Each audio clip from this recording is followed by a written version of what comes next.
तो आज का बहुत सुंदर विषय है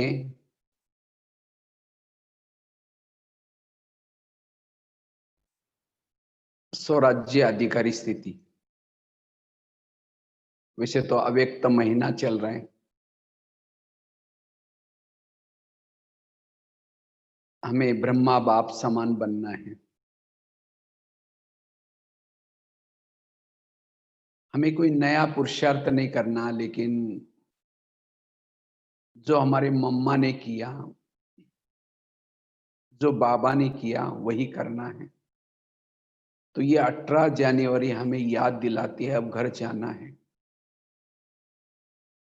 अब बाप समान बनना है, कर्मातीत बनना है, विधेयी बनना है।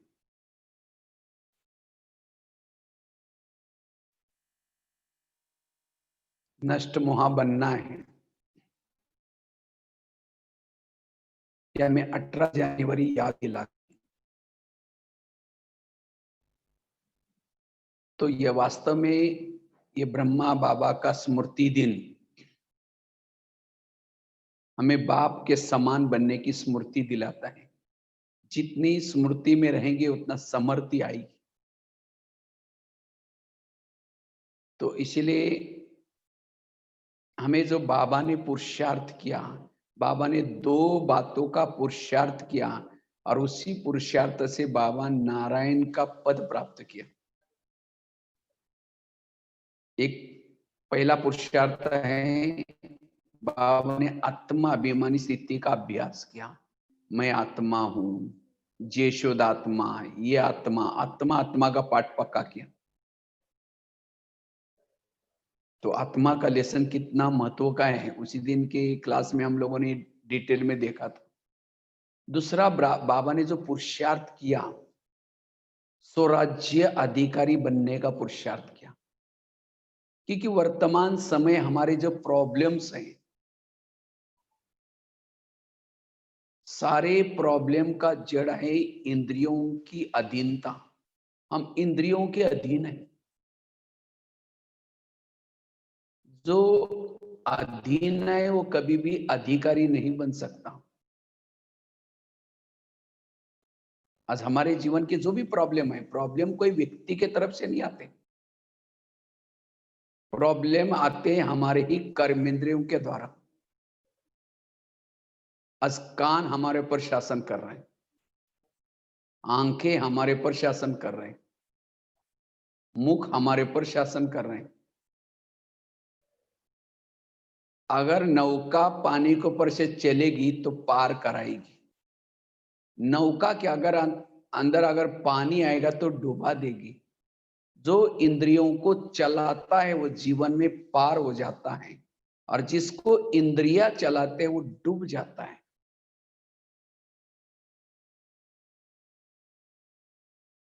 हम आप इसको कहते हैं स्वयं को बदलो। कहते सो परिवर्तन से विश्व परिवर्तन होगा। तो स्वयं को परिवर्तन मतलब करना, मतलब कोई बैच पहनना, सफेद ड्रेस पहनना, ये परिवर्तन, ये ऊपर का परिवर्तन हो गया। स्वयं को बदलना अर्थात हर इंद्रियों को शासन प्रमाण चलाना, जिसको ही दूसरे शब्द में कहते हैं अनुशासन। अनु मतलब आत्मा, शासन मतलब राज्य। जिस आत्मा का शासन अपने इंद्रियों पर है, ये अनुशासन। और जो अपने ऊपर अनुशासन करता है वो परिवार के ऊपर, ऑफिस में, देश के ऊपर, गांव के ऊपर, सारे विश्व पर शासन कर सकता। आज माता ही कहते मेरे बच्चे सुनते ही नहीं है, टीचर कहते हैं मेरे हमारे बच्चे स्टूडेंट सुनते ही नहीं है। कौन सुनेगा? जिसकी इंद्रिया नहीं सुनेगी कोई नहीं सुनेगा। इसलिए स्वराज्य अधिकारी का पुरुषार्थ, ज्ञान हमें ये सिखाता है। इसलिए स्वराज्य अधिकारी बनो। जो स्वराज्य अधिकारी है वो भविष्य का राजा है। आंधा पीठ पीस रहा है, आंधा पीस रहा है और कुत्ता बैठ करके उसको खा रहा है, जमा क्या होगा? कुछ भी नहीं होगा। आंधे को लग रहा है कि मैंने बहुत पीसा, लेकिन कुत्ता उसको खा रहा है। इसी तरह हम पुरुषार्थ कर रहे, योग लगा रहे, कमाई कर रहे हैं, अमृत वाला उठ रहे, मुरली सुन रहे, सेवा कर रहे, लेकिन हमारी इंद्रिया गलत काम कर रहे हैं, जमा कुछ भी नहीं है।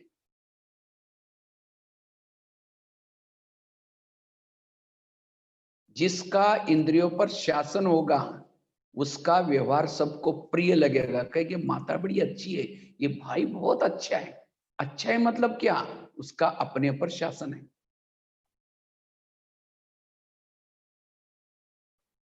और बाबा ने ये पुरुषार्थ किया, इसीलिए बाबा सबके प्रिय बने।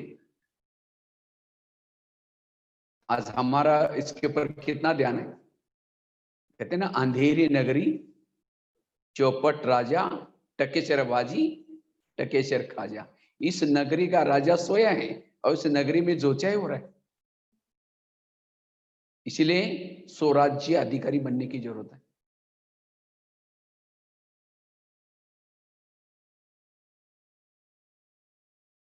राजा कौन बनेगा, दासी कौन बनेगी, साहूकार कौन बनेगा, सिस्टम है, कोई ज्ञान में चलता है। ऐसे नहीं कि जो माउंट आबू में रहने वाले वो राजा बनेंगे, जिन्होंने मम्मा बाबा को देखा है वो राजा बनेंगे, जो समर्पित है वो राजा बनेंगे, जो बहुत साल से चलते वो राजा बनेंगे। राजा बनने का आधार है स्वराज्य अधिकारी स्थिति,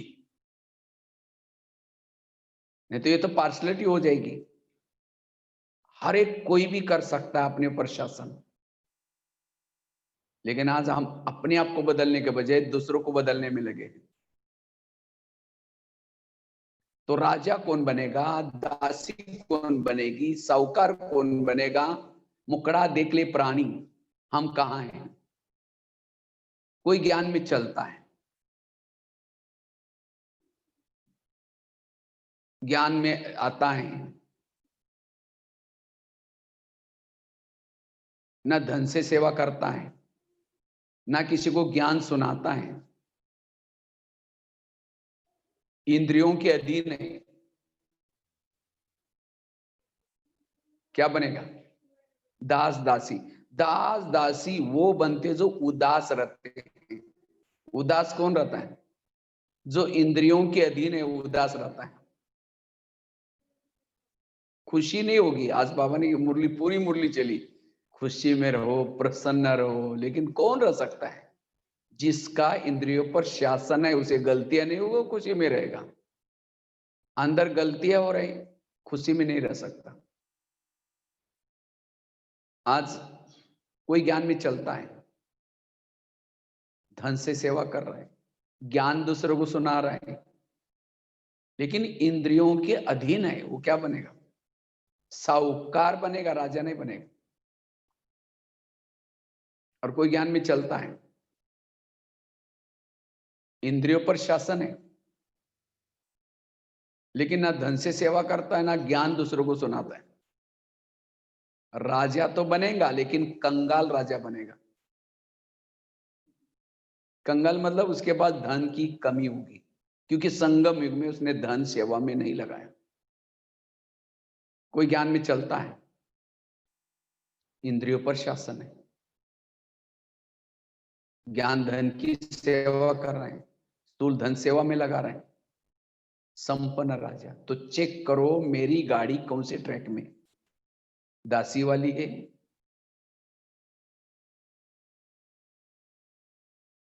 या प्रजा वाली है, कौन सी है? अभी भी चेक कर सकते, चेंज कर सकते। सारा मदार है स्वराज्य अधिकारी स्थिति।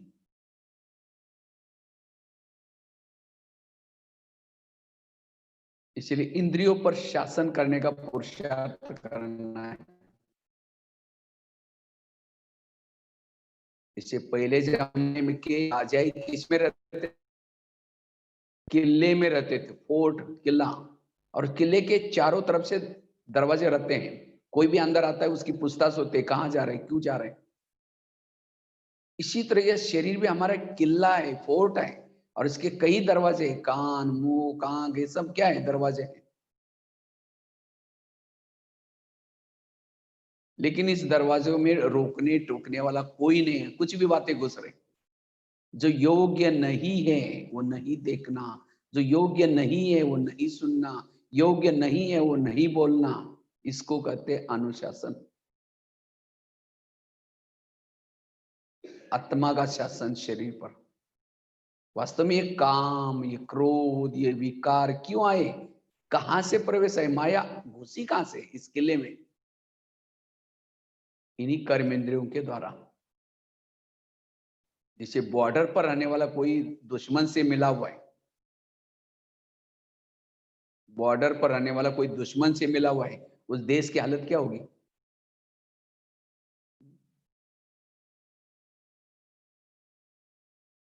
इसी तरह आज हमारी कर्मेंद्रिय हमें धोखा दे रहे, इसीलिए बाबा कहते बच्ची इसके ऊपर शासन करो।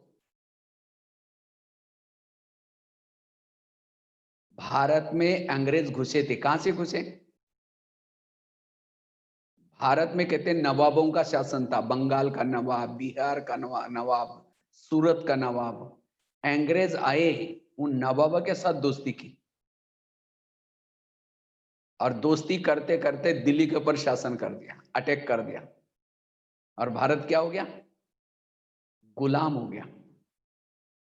इसी तरह इस शरीर में हमारा एक इंडिया है, देश है, और इस देश के अंदर कई नवाब है, कौन से, कान, मुंह, आंखें, मन, बुद्धि, अपना अपना खुद का शासन है, वो किसी की नहीं मानते। तो माया रूपी अंग्रेज आता है, काम क्रोध आता है, इन कर्म इंद्रियों के साथ दोस्ती करता है। आंखों के साथ दोस्ती कर दी, कान के साथ दोस्ती कर दी, मुख के साथ दोस्ती की, और आत्मा के ऊपर शासन कर दिया। और इसीलिए यह शरीर रूपी देश अब गुलाम है, किसके, माया के गुलाम है। और इस गुलामी से हमें स्वतंत्र बनने का पुरुषार्थ करना है। अगर इसको गुलामी से स्वतंत्र नहीं बनाएंगे संगम के अंत तक, तो कोई भी जन्मों में राजा नहीं बन सकेंगे। भले सतयुग में आएंगे, दास दासियों का पद होगा। इसीलिए स्वराज्य अधिकारी का पुरुषार्थ, जितना स्वयं पर शासन होगा, वाणी में बल आएगा, दृष्टि में बल आएगा। बाबा कहते हैं चैरिटी बिगेन्स एट होम। आप अपने घर को सुधारो, घर वालों को पहले ज्ञान दो। लॉकडाउन में क्या बोलते हैं, घर में रहो, परिवार में रहो, परिवार के साथ बातें करो। तो इसी तरह हमें भी संगम युग के लॉकडाउन में क्या करना है, हमें शरीर भी घर में रहना है, और अपनी इंद्रियों से बातें करनी है। कान से बात करो, मुख से बात करो। तो क्या सभी हमारी कर्मेंद्र ज्ञान में चलती है? अगर आंखें ज्ञान में चलती, तो जब योग में बैठते बद क्यों होती? अब मोबाइल और व्हाट्सएप की कोई बातें देखनी है, फेसबुक की, यूट्यूब की, बिल्कुल नींद नहीं आती, झुटका नहीं आता। थोड़ा योग में बैठे नींद आती। इसका मतलब आंखें ज्ञान में नहीं चल रहे, मन ज्ञान में चलता है। अगर मन ज्ञान में चलता है तो योग में परमधाम जाने के बजाय इधर उधर क्यों जाता? इसीलिए कभी बैठ करके 7 डेज का कोर्स कर्मेंद्रिय का करो, आंखों का, कान का 7 दिन का कोर्स करो। अगर ये कर्मेंद्रिय ज्ञान में चलना शुरू हो जाएगी, आपसे गलतियां कभी नहीं होंगी। इसीलिए स्वराज्य अधिकारी बनने का पुरुषार्थ। तो भारत में अंग्रेज घुसे थे, तो उनको कैसे भगाया? कहानियां पता है ना, हिस्ट्री में पढ़ा हुआ है, कैसे भगाया? जगह जगह पर सभा ली, जालियनवाला बाग पंजाब में, नमक का सत्याग्रह, अखबार निकाले, कई यात्रा निकाली, आंदोलन निकाला, और तब जाकर के भारत की जनता जागृत हो गई, और सभी ने नारा लगाया अंग्रेजों, go back Simon, go back, और तब जाकर के अंग्रेज चले गए, भारत क्या हो गया, स्वतंत्र हो गया। इसी तरह हमें भी क्या करना है, रोज इन कर्मेंद्रियों का दरबार लगाना है और कर्मेंद्रियों से बातें करनी है। यहाँ के जो तुम व्हाट्सएप की, फेसबुक की, यूट्यूब की गलत बातें देख रहे हैं, तुम्हें तो अच्छा लग रहा है, लेकिन मेरा घाटा हो रहा है। इसलिए आंखें जो मुझे घाटा देती हैं, ऐसी बातों को तुम मत देखना। कान के साथ बात करो। जब हर इंद्रियों के अंदर विकारों के प्रति नफरत आएगी, तब जाकर के मायाजीत बनेंगे। अब क्या होता है, आत्मा कहता है माया गो बैक, लेकिन कान कहता और क्या, इधर से आ जाओ। जब तक इंद्रियों के अंदर विकारों के प्रति नफरत नहीं आएगी, तब तक विकार जीत, माया जीत नहीं बन सकते।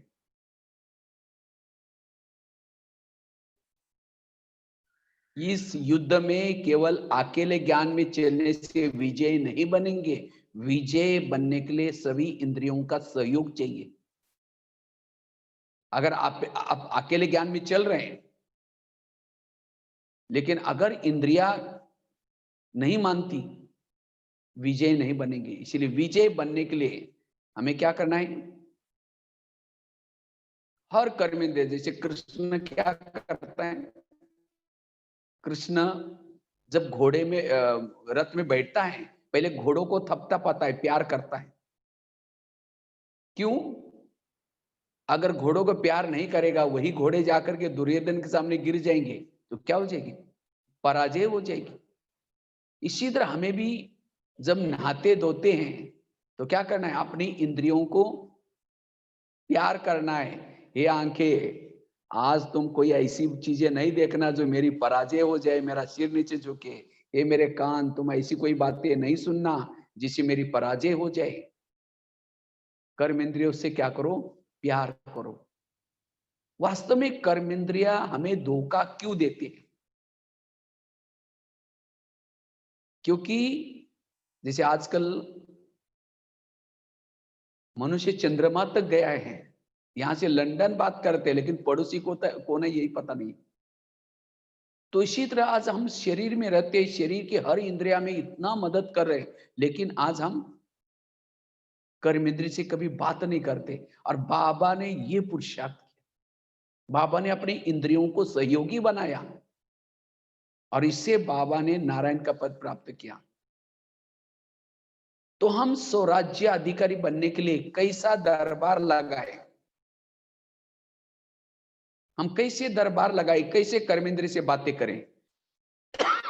तो सबसे पहली बात है, हमें रोज अमृत वेले के बाद, रोज अमृत वेला होने के बाद क्या करना है, बाबा से बात करनी है।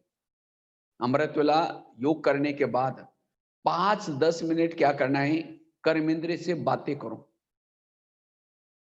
सबसे पहले बात करो, जब अमृत वाला योग करते हैं, 4:45 शरीर में आते हैं, तो शरीर में आते ही सभी कर्मेंद्रिय को गुड मॉर्निंग बोलो। सभी कर्मेंद्र को गुड मॉर्निंग करके सबसे पहले बात करो कान से। हे मेरे कान, तुम मेरे इस राजाई की शान हो।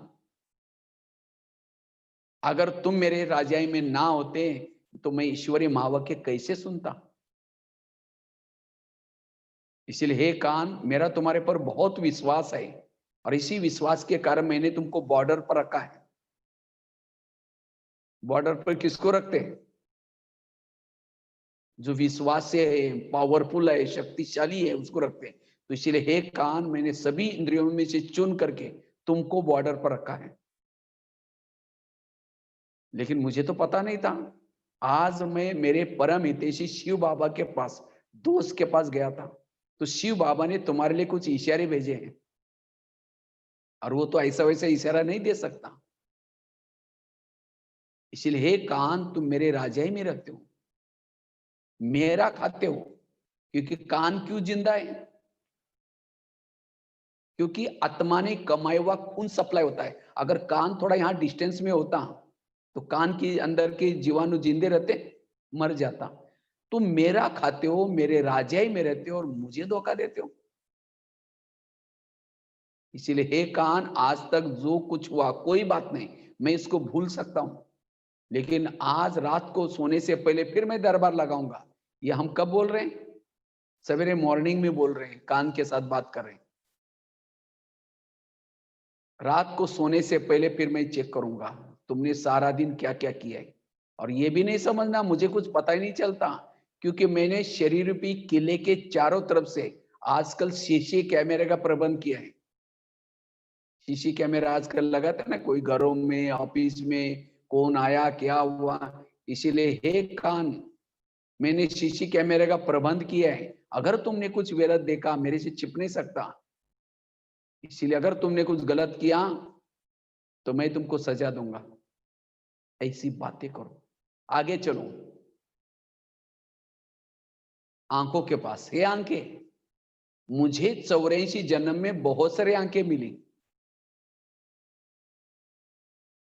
लेकिन तुम्हारे जैसे भाग्यशाली आंखें कोई नहीं मिली, क्योंकि तुम्हारे द्वारा मैंने सत्यम शिवम सुंदरम को देखा है। देखा है ना माउंट आबू में, जिस प्रभु को देखने के लिए लोगों की युगों से आंखें तरस रहे, और तुमने इस धरती पर आए हुए प्रभु को घंटों तक देखा हुआ है। खाते हुए देखा है, मुस्कुराते हुए देखा है, बोलते हुए देखा है, चलते हुए देखा है। तो क्या उस प्रभु को देखने के बाद तुम्हारा पेट नहीं भरा? तुम इस संसार की व्यर्थ बातें क्यों देखते हो? अगर देखेगा तुमको मैं सजा दूंगा। आगे चलो, मुख के पास। हे मुख, तुम भी मेरे इस राज्य की शान हो। अगर तुम ना होते, मैं ईश्वरीय महावाक्य दूसरों को सुना करके कैसे दुआएं लेता? मैं तुम्हारे द्वारा बहुत सेवा कर रहा हूं, लेकिन कभी कभी तुम मेरे ही आत्मा भाई का अपमान करते हो, अपशब्द बोलते हो, जिसे मेरा आत्मा भाई मेरे से रूठ जाता है और मुझे बदवाई देता है। मैं आपस में हमारी दूरियां बन जाती है। क्या मैंने दूरियां बनाने के लिए तुमको रखा है? इसीलिए आज तक जो हुआ कोई बात नहीं, लेकिन आज से तुम्हें कोई भी गलत चीज नहीं बोलनी है, किसी का अपमान पर चिंतन नहीं करना है। आगे चलो, पांव के पास। हे पांव, तुम भी मेरे इस राज्य की शान हो। अगर तुम ना होते, मैं सेवा करने के लिए कैसे जाता? भले सेवा मैंने मुख से की, आधी दुआ तुमको मिल जाती है। भले कान से, आंखों से सेवा की, या समझो हाथ से कर्मना सेवा की, आधी दुआ पांव को मिल जाती है। क्यों? पांव क्या करता है? घुटने के ऊपर पूरा शरीर को उठा करके लेके चलता है।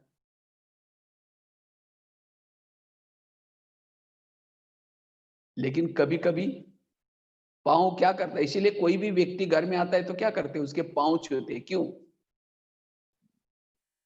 क्योंकि पांव क्या करता है? पांव ने उस व्यक्ति को लाया, लेकिन कभी कभी पांव क्या करता है? कभी परचिंतन करने के लिए लेके जाता है। परचिंतन किया, मुख ने, आधी बदवाई किसको मिली? पांव को मिली।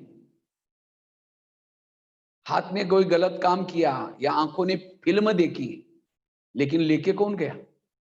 पांव। अगर पांव ज्ञान में चलता तो वो कहता मैं नहीं जाऊंगा, मेरे राजे के लिए मैं धोखा नहीं दूंगा। इसीलिए हे आंखें, तुमको जाना है तो फिल्म देखने के लिए जाओ, आज कल परसों कभी भी आ जाओ, मैं नहीं जाऊंगा। अगर पांव वहां जाता ही नहीं तो आंखें कैसी जाती?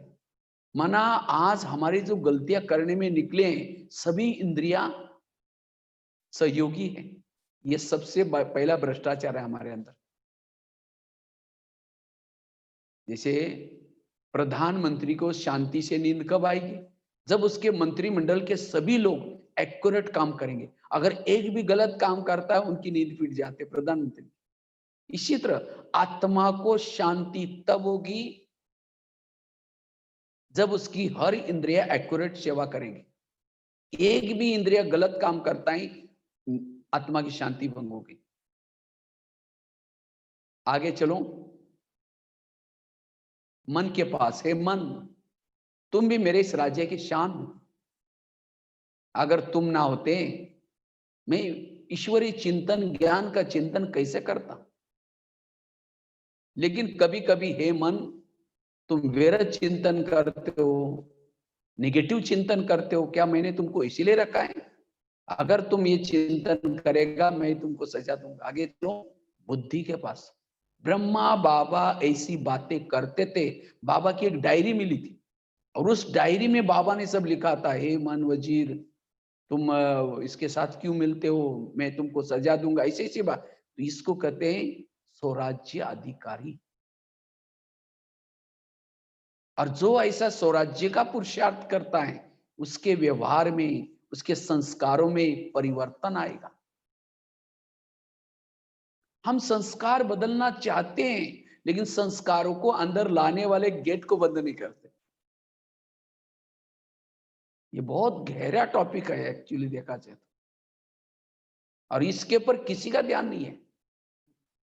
चोर गेट तो खुले हैं, इसीलिए कहा ना, अंधेरी नगरी चौपट राजा, टके सर बाजी टके सर खाजा।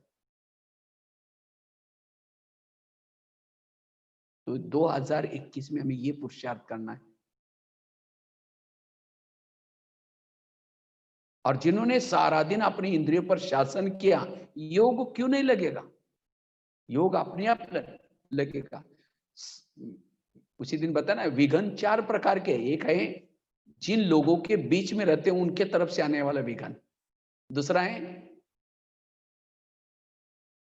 प्रकृति के तरफ से आने वाले विघन, गर्मी सर्दी बढ़ेगी, ये विघन। दूसरा है, तीसरा है कर्म इंद्रिय के द्वारा आने वाला विघन, संस्कारों का विघन तीसरा, और चौथा है कर्मेंद्रिय का। सबसे खतरनाक विघन है कर्मेंद्रिय का।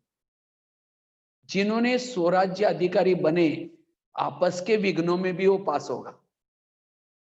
कोई अपमान करे, कुछ भी करे, उसके अंदर सहन शक्ति अपने आप आएगी। प्रकृति के विघ्नों को भी सहन कर सकता है, संस्कार को भी जीत सकता है। इसलिए चाहिए स्वराज्य अधिकारी स्थिति। जैसे प्रधानमंत्री को कोई गाली देने वाला पत्र लिखता है तो पत्र कहां जाता है? पहले पीए के पास जाएगा। तो पीए क्या करता है? देखेगा, कहेगा फालतू आदमी क्या लिखा है, फाड़ के फेंक देगा।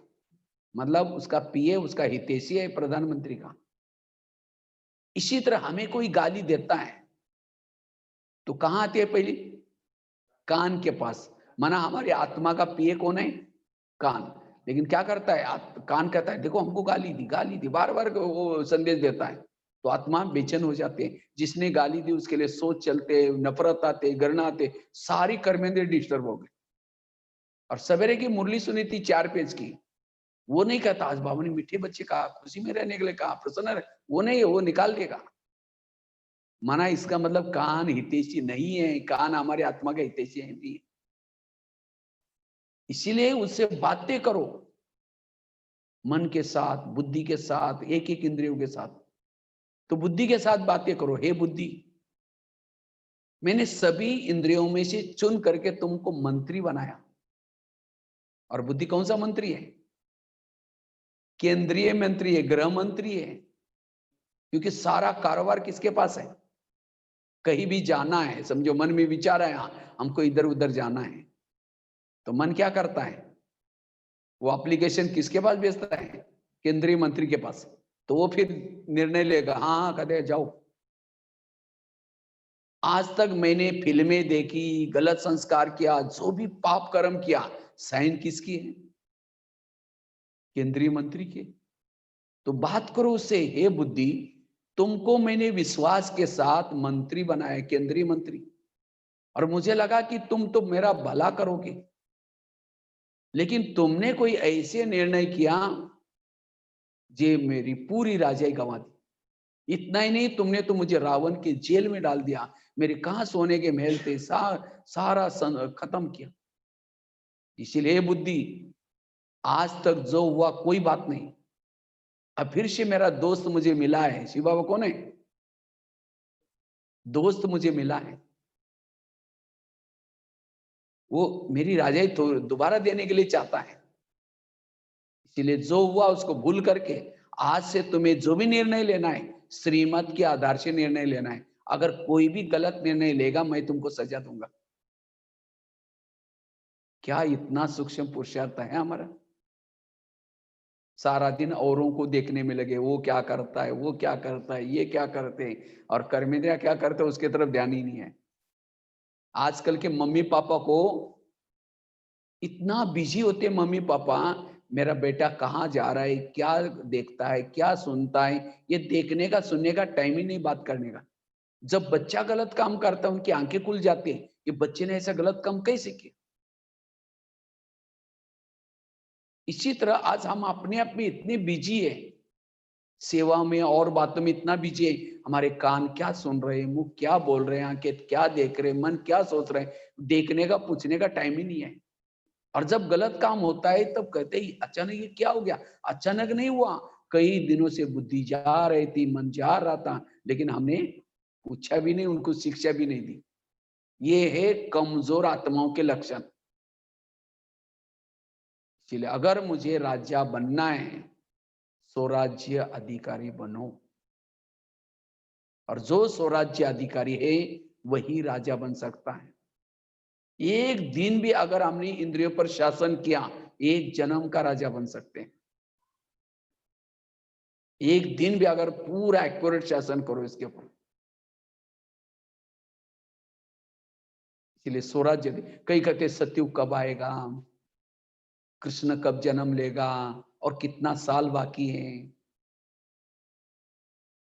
बाबा कहते हैं सत्युग पहले अपने अंदर बनाओ। सत्युग का गायन क्या है? एक धर्म, एक राज्य, एक भाषा, एक कुल, एक मत, ये सत्युग का गायन है। क्या मैंने अपने एक आत्मा के, एक धर्म है, एक धारणा है, एक आत्मा का शासन बॉडी पर है, एक आत्मा का राज्य है। कान अपनी चला रहे, मुख अपनी चला रहे, मन को कहा है मन तुम परम धाम में आधा घंटा जाना, मन कहीं मार्केट में लेके जाता है,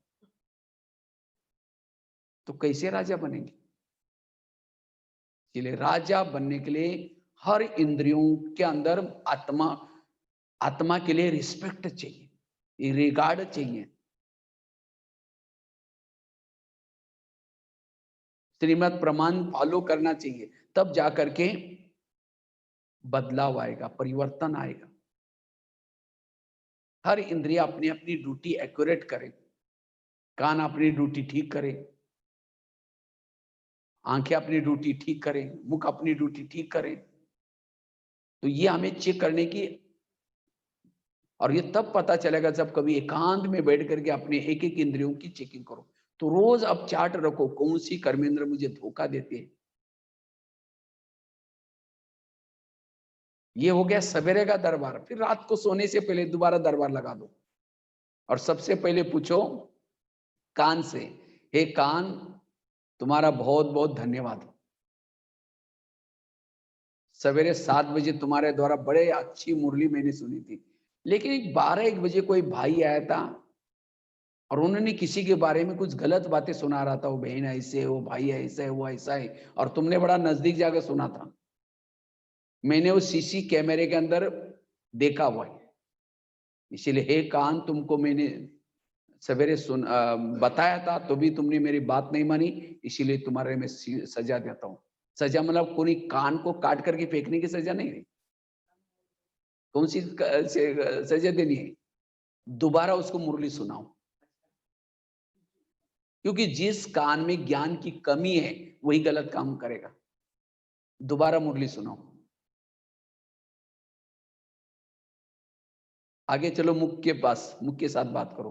मुख तुम्हारा चाट कैसा रहा? समझो कान ने दरवाजा खोला, दुश्मन को अंदर कर लिया, तो कम से कम तुमने तो चुप रहना चाहिए था, क्योंकि मैं 8-9 दरवाजे के अंदर बैठा हूं।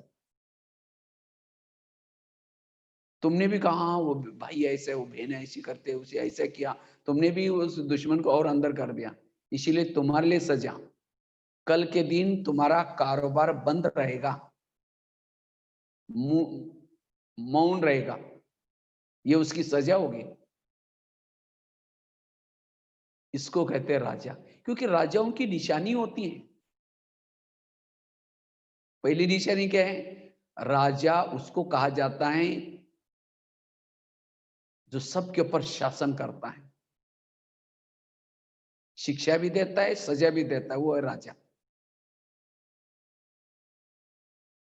सामने से कोई आ रहा है, मन कहता है ये बेकार है, ये अच्छा नहीं है, इन्होंने हमको बहुत धोखा दिया है, इन्होंने हमारा अपमान किया है, मन के विचार आ रहे हैं, आत्मा चुपचाप सुन रहा है। ये है कमजोर राजा, ये है दास दासी। दास दासियों के संस्कार है।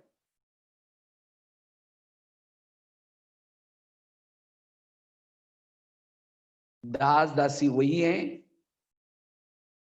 जो ज्ञान से किसी का श्रृंगार नहीं करते, वो क्या बनेंगी? श्रृंगार करने वाली बनेंगी। और श्रृंगार कौन कराती है? दासियां। दूसरी राजा की निशानी, राजा दानी होता है, राजा के घर से कोई भी खाली नहीं जाता। तो इतना हम दान करते, ज्ञान का दान। यहां से समझो बस में कहीं जा रहे और बाजू में कोई बैठा, एक शब्द भी नहीं सुनाया, कंजूस राजा। कोई बाजू में घंटी बजा रहे पड़ोसनी, हे देवी आओ मुझे दर्शन दो, और देवी कभी एक शब्द भी नहीं सुनाती, कंजूस है। इसलिए मनसा दान दो, वाचा दान दो। जो दान करता है वो है राजा, जो दान नहीं करता वो राजा नहीं है। इसलिए राजा बनने के लिए दान के संस्कार चाहिए। कहीं को क्या लगता है हम ब्रह्मा कुमारी में आए हमें सब कुछ मिलेगा, गलत फहमी। अगर यहां आकर के आपने कुछ दान किया नहीं, कुछ नहीं मिलेगा। एक वो सुना था ना, एक बहू थी, शादी से पहले बहुत दान पुण्य करते, लेकिन जब उसकी शादी हुई, शादी एक सेठ जी के घर में हुई थी, वो थे सेठ जी लेकिन थे कंजूस, कभी भी दान पुण्य नहीं करते। तो एक बार उनके पास एक सन्यासी आया, बहुत बड़ा महल था उन लोगों का, सेठ जी थे। तो सन्यासी आया, सन्यासी ने भिक्षा मांगी, मुझे भिक्षा दो। सास ससुर ये सब घर के बाहर बैठे थे, बहू भी थी, पति भी था। तो उस समय बहू क्या बोलते, मैं बासी खाती हूँ और भूखी सोती हूँ, तुमको कहां से दूं? सास को तो गुस्सा आया, ये क्या बोल रहे। दोबारा वो सन्यासी कहता है मुझे थोड़ी भिक्षा दो। बहू कहते सुना नहीं, मैं खुद ही बासी खाती हूँ और भूखी सोती हूँ, तुमको कहां से दूं? सन्यासी चला गया। सास उल्टी, बहू को 2 थप्पड़ लगा दी। तुमको कब बासी खिलाया? कहते हाँ मैं रोज बासी खाती हूँ। आज मेरी शादी शेठ जी के घर में हुई है, ये तो मेरे पिछले जन्मों के कर्मों का फल है। इसलिए मैंने कहा कि मैं बासी खाती हूँ। और भूखी सत्य मतलब अगले जन्म के लिए आप मुझे कुछ भी करने नहीं दे रहे, इसीलिए मैंने कहा भूखी सोती हूँ। उसको लगा आप बात तो सही है, कहते हैं जो चलो जो चाहिए दे दो। तब उसको लगा थोड़ी अक्ल तो आ गई। तो रोज क्या करते हैं, कुछ ना कुछ देती है। वो घोड़े के लिए चने पीसते उसको देती है। उसको लगता है चने दूंगी तो मुझे क्या मिलेगा, चने के चने मिलेगी, बोरी की बोरी चने मिलेंगे। इसी तरह का हम बासी खा करके भूखा तो नहीं सो रहे। आज हमें इतना पालना मिल रहा है, ज्ञान मिल रहा है, ये किस आधार से? पिछले जन्मों के आधार से। तो कौन सा खा रहे हैं? बासी खा रहे हैं। लेकिन आज मैंने कुछ सेवा नहीं की, ज्ञान से, योग से, मनसा से, अगले जन्म के लिए भूखे सो रहे। इसलिए हमें बासी खा करके भूखा नहीं सोना है। तीसरी राजा के संस्कार क्या होता है? राजा शिकार करता है। और किसकी शिकार करता है? शेर की। ऐसे नहीं कि चूहा मार करके सबको दिखाता है मैं चूहा मार के आया हूं। लोग तो हंसेंगे, अरे तुम तो राजा और चूहा मार के आए, कौन सी बहादुरी की। इसी तरह राजा वही बन सकता है जो शिकार करता है। शिकार मतलब कोई अज्ञानी आत्मा को ज्ञानी बनाना। और वो भी ऐसे नहीं कि कोई मरने वाली बुढ़िया को ज्ञान सुनाए बड़े खुश हो गए, वो तो चुवा बिली हो गया। क्वालिटी वाले की सेवा करना, क्योंकि राज्य उसके ऊपर करेंगे जो प्रजा ही नहीं बनाई। मुझे तो बड़ा शौक है इसका, शिकार करने का। मैं तो मधुबन से 2002-3 से लेकर के पूरा भारत में इतना चक्कर लगाया, जहां वो मौका मिला जाते रहे। 1200 जितना जेलों में, स्कूलों में, जहां भी जाकर के खूब जाकर के सेवाई की। एक एक टूर में 2-3 तो शेर तो मर ही जाते। कोई घायल तो हो ही जाते कई थे। शिकार करने का शौक चाहिए, ज्ञान सुनाने का शौक चाहिए। प्रधानमंत्री बनने के लिए वो कितना गला भी बैठा है तो भी भाषण करते हैं, वो 5 साल की बात है। लेकिन हम 21 जन्मों के लिए राजा बनने वाले, तो कितनी नशा चाहिए। इसीलिए बाबा कहते हैं बच्चे प्रजा बनाओ, अनेक लोगों को सुनाते चलो। जो दान करता है वो राजा, शिकार करता है वो राजा। लेकिन याद रखना, शिकार बड़ी सावधानी से की जाती है, नहीं तो ऐसे बैल नहीं। कई बार पेपर में आता है कोई शिकार करने के लिए शिकारी गया था और शेर ने उसके ऊपर अटैक कर दिया। कई बार ऐसा होता है हम ज्ञान सुनाने के लिए जाते हैं और क्या होता है, उनको जाकर कहेंगे आजकल हम ब्रह्मा कुमारी में जाते हैं, आप चलो ना। कहेंगे अच्छा आप भी फंस गए क्या? वहां बाहर का भोजन खाते नहीं, पवित्रता का पालन करते हैं, फैशन नहीं करते, कोई लाइफ होता है क्या? ओम शांति, खुद ही आना बंद कर दी। गया था शिकार करने के लिए और शेर ने उसको खा लिया। इसलिए मजबूत बनो, ड्रामा की ढाल लेके चलो, ज्ञान की तलवार, पवित्रता का कवच। अगर कोई नहीं सुनता, ड्रामा को सामने लगाओ, ये हमारे कुल का नहीं, कुल का नहीं, कुल का नहीं करके भागा हो, बचा करके अपने आप। तो हमें सब महीने में एक शिकार जरूर करनी है, एक को बीके जरूर बनाना है। तो जो शिकार करता है वो राजा है। और चौथा है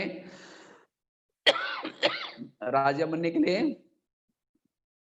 राजा वही बन सकता है जिसके संस्कार नम्रचित के हो, आम के समान हो। फलों का राजा किसको बोलते हैं?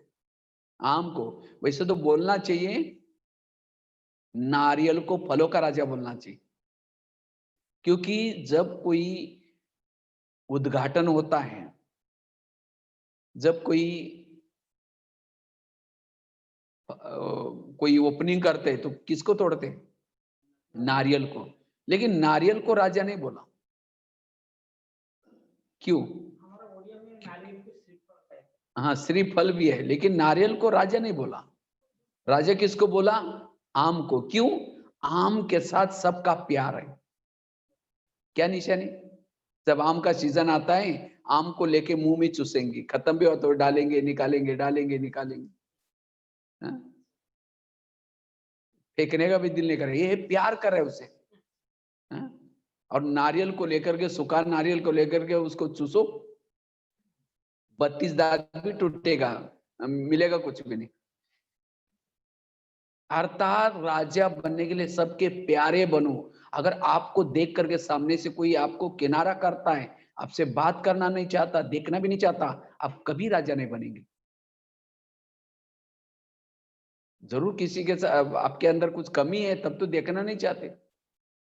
दादियों को देख करके कई बार एयरपोर्ट पर दादी जाती थी, जबकि परिचय नहीं कौन है क्या है, लेकिन कई एयरपोर्ट जा करके दादियों को देखते रहते थे। गुलजार दादी है, जानकी दादी है। क्यों? वो प्यारे थे सबके, वाइब्रेशन था। तो इसीलिए हमारे अंदर भी हम सबके प्यारे बने। और फलों का राजा आम को ही क्यों बोला? क्योंकि आम ऊपर से नरम होता है और अंदर से सख्त होता है, और नारियल इसे विपरीत। नारियल क्या होता है? ऊपर से कड़क होता है और अंदर से नरम होता है। जो ऊपर से कहता है मैं जैसा कहता हूं ऐसा करो, ये करो, वो करो, दूसरे का ऑर्डर करेंगे और खुद कुछ नहीं करेंगे। लोग कहेंगे हाँ जी जरूर करेंगे, पीछे मुड़ के हमको पता, आप भेजे, जाओ जाओ बोलेंगे। हाँ? जिसकी कथनी कुछ और करनी कुछ, जिसकी कथनी और करनी समान है, वो है राजा। ब्रह्मा बाबा पहले करते थे, फिर बाद में कहते थे। पहले करो खुद, फिर बाद में कहो, वो है राजा।